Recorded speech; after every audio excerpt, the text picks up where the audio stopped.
तीन दिन से गुंजी में फंसे आदि कैलाश यात्रियों का वायुसेना की मदद से हुआ रेस्क्यू। छियालेख में मौसम खराब होने से चिनूक हेलीकॉप्टर लौटा वापस।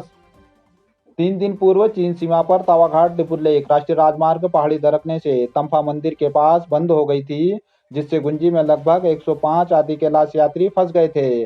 जिलाधिकारी डॉक्टर आशीष चौहान के प्रयास से वायुसेना का चिनूक हेलीकॉप्टर पिथौरागढ़ तथा एलएच हेलीकॉप्टर धारचूला हेलीपैड में तैनात थे। सोमवार को मौसम ठीक होने पर वायुसेना के एलएच हेलीकॉप्टर ने 6 उड़ान भरकर देश के विभिन्न राज्यों के कुल 30 यात्रियों तथा 9 स्थानीय लोगों को धारचूला लाया। आर्मी हेलीपैड धारचूला में हेली का संचालन कर रहे प्रधान सहायक महेश जोशी ने बताया कि छियालेख में मौसम खराब होने से चिनूक हेलीकॉप्टर को वापस लौटना पड़ा। उप जिलाधिकारी नंदन कुमार ने बताया कि मंगलवार को भी मौसम ठीक होने पर आदि कैलाश यात्रियों का रेस्क्यू अभियान गुंजी से जारी रहेगा। नाचनी में अंकिता हत्याकांड के दोषियों को फांसी देने की मांग को लेकर व्यापारियों और स्थानीय लोगों ने मिलकर निकाला कैंडल मार्च, अर्पित की श्रद्धांजलि। नाचनी व्यापार संघ के अध्यक्ष हरीश बत्याल के नेतृत्व में व्यापारियों तथा स्थानीय महिलाओं ने नाचनी में कैंडल मार्च निकालकर अंकिता हत्याकांड के दोषियों को शीघ्र फांसी देने की मांग की। इस दौरान लोगों ने नाराजगी व्यक्त की। घटना को दुर्भाग्यपूर्ण बताते हुए अंकिता को शीघ्र न्याय देने की मांग की। कैंडल मार्च के दौरान अंकिता को श्रद्धांजलि भी अर्पित की गई। इस दौरान व्यापारी, स्थानीय महिलाएं तथा बड़ी संख्या में छात्र आदि भी मौजूद रहे।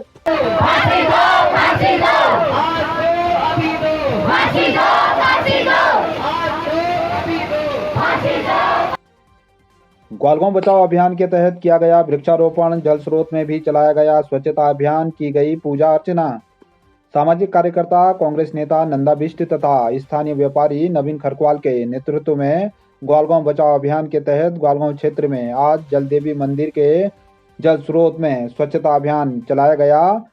इस दौरान नवरात्रि के पहले दिन जल स्रोत में पूजा अर्चना भी की गई। साथ ही क्षेत्र में भूस्खलन के संभावित खतरे को कम करने के लिए देवी मंदिर के समीप फलदार और बांस के 65 पौधे लगाए गए। साथ ही देखरेख की जिम्मेदारी भी नवीन खरकवाल, नंदा बिष्ट, किशन गंगोत्री, अर्जुन के द्वारा ली गई। इस दौरान गणेश भट्ट, हीरा देवी आदि मौजूद रहे। मैया को पूछते थे, वो सभी लोग आए और सभी लोगों ने बहुत अच्छा सहयोग दिया और बहुत अच्छा हम लोगों ने कम से कम 65 पौधे आज रोपे और उसकी पूरी जिम्मेदारी खरकवाल जी, गंगोत्री हो गई, कल्पना और हमारे ये भाई सभी लोगों ने हम लोगों ने जिम्मेवारी ली कि हम लोग इस वृक्षारोपण का जो भी हम लोगों ने आज वृक्षारोपण किया उसकी देखरेख करेंगे। नवीन खरकवाल जी, आपका विशेष धन्यवाद। नेपाल में पाकिस्तान को हराकर हितेश ने जीता ताइक्वांडो प्रतियोगिता में गोल्ड मेडल, क्षेत्र में खुशी की लहर। नेपाल पोखरा में विश्व ताइक्वांडो के द्वारा आयोजित तीसरी माउंट एवरेस्ट इंटरनेशनल ताइक्वांडो प्रतियोगिता में पिथौरागढ़ जिले के ग्राम सभा बल्थी निवासी हितेश देवली ने शानदार प्रदर्शन करते हुए फाइनल मुकाबले में पाकिस्तान के प्रतिद्वंदी खिलाड़ी पर जीत दर्ज करते हुए गोल्ड मेडल जीतकर क्षेत्र और देश का नाम रोशन किया। हितेश के स्वर्ण पदक जीतने पर क्षेत्र में खुशी की लहर व्याप्त है। स्थानीय जनप्रतिनिधियों तथा क्षेत्रवासियों ने उन्हें शुभकामनाएं देते हुए उनके उज्जवल भविष्य की कामना की है। एबीवीपी कार्यकर्ताओं ने बलवाकोट में शोक सभा का आयोजन करते हुए मृतक अंकिता को दी श्रद्धांजलि। दोषियों को कड़ी सजा देने की छात्रों ने की मांग। एबीवीपी के कॉलेज अध्यक्ष शशांक एरी के नेतृत्व में आज महाविद्यालय बलवाकोट में एबीवीपी कार्यकर्ताओं ने शोक सभा का आयोजन कर 2 मिनट का मौन रखते हुए मृतक अंकिता को श्रद्धांजलि अर्पित की। इस दौरान छात्रों ने दोषियों को कड़ी से कड़ी सजा देने की मांग करते हुए जांच प्रक्रिया को तेज करते हुए अंकिता को न्याय देने की मांग की। इस दौरान कार्यकर्ताओं के द्वारा जस्टिस फॉर अंकिता के नारे लगाए गए। कार्यक्रम में शशांक एरी, रोहित, देवेंद्र कठायत, कमलेश भट्ट, प्रिया चंद आदि मौजूद रहे। अंकिता के हत्यारों को फांसी दो, फांसी दो। चीन सीमा को जोड़ने वाली तावाघाट डिपुरलेक सड़क तंपा मंदिर के पास चौथे दिन भी रही बंद, लोग रहे परेशान।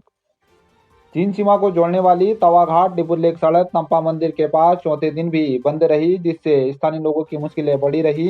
सोमवार को केएमबीएन के प्रबंधक धारचूला धनसिंह बिष्ट ने अपने कर्मचारी मनीष मेहरा को सड़क का निरीक्षण करने के लिए मौके पर भेजा। मनीष मेहरा ने बताया कि मलघाट में सड़क आज शाम को बीआरओ के द्वारा खोल दी गई। गर्भाधार और तंपा मंदिर के पास बंद सड़क 2 से 3 दिन में खुलने की संभावना है। केएमवीएन के प्रबंधक धन सिंह बिष्ट ने बताया कि गुंजी में केएमवीएन के 29 यात्री सड़क बंद होने से सोमवार को भी फंसे रहे। राष्ट्रीय राजमार्ग बंद होने से स्थानीय लोगों की भी मुश्किलें बढ़ी हुई है, लोग परेशान हैं। भारत और नेपाल के आपदा पीड़ितों के लिए मददगार बनी ज्ञान कोष कोचिंग संस्था आवश्यक सामग्रियों का किया वितरण।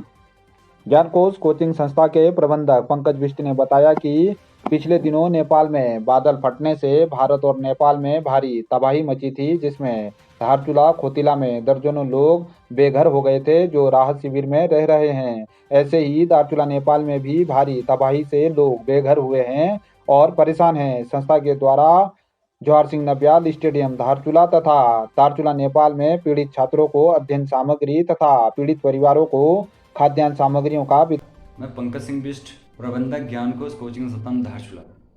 मैं सर्वप्रथम मानसरोवर न्यूज चैनल का आभार व्यक्त करना चाहता हूं कि आज उनके माध्यम से हमें धारचूला के सम्मानित जनता के मध्य रूबरू होने का मौका मिला। विगत कुछ दिनों पहले काली नदी के कारण भारत तथा नेपाल के कुछ गाँवों को आपदा का सामना करना पड़ा था, जिसमें भारत के धारचूला के खोतिला गांव को इस आपदा को झेलना पड़ा था।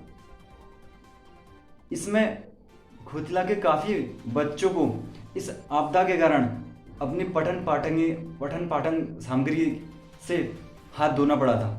इसी को देखते हुए ज्ञान कोष टीम द्वारा फैसला लिया गया कि उनको पठन पाठन सामग्री मुहैया कराई जाए, जिसमें हमारे द्वारा पठन पाठन की सामग्री उनको प्रदान की गई। यही नहीं, हमारे मित्र राष्ट्र को भी इससे काफ़ी नुकसान हुआ था। इसी को देखते हुए हमने मित्र राष्ट्र नेपाल की भी सहायता करने की सोची और टीम ज्ञान कोष द्वारा राहत सामग्री को लेकर नेपाल में गया और वहाँ पठन पाठन सामग्री और खाद्य सामग्री भी वितरित की गई।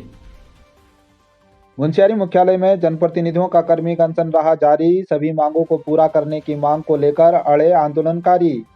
मुंशियारी मुख्यालय में 11वें दिन भी क्षेत्र पंचायत सदस्य पापड़ी प्रकाश राम तथा सामाजिक कार्यकर्ता छत्र सिंह खत्री कर्मी अनशन में बैठे। प्रशासन के द्वारा 12 सूत्रीय मांगों में से 10 मांगों का समाधान कर दिया गया है, लेकिन आंदोलनकारी मुंशियारी पेयजल योजना का लाभ जनता को देने तथा क्षेत्र में राजस्व उप निरीक्षकों की शीघ्र नियुक्ति की मांगों पर अड़े हुए हैं। आंदोलनकारियों ने कहा कि जब तक सभी 12 सूत्रीय मांगें पूरी नहीं होंगी, जनप्रतिनिधि आंदोलन करते रहेंगे और आवश्यकता पड़ने पर उग्र आंदोलन को भी बाध्य हो जाएंगे।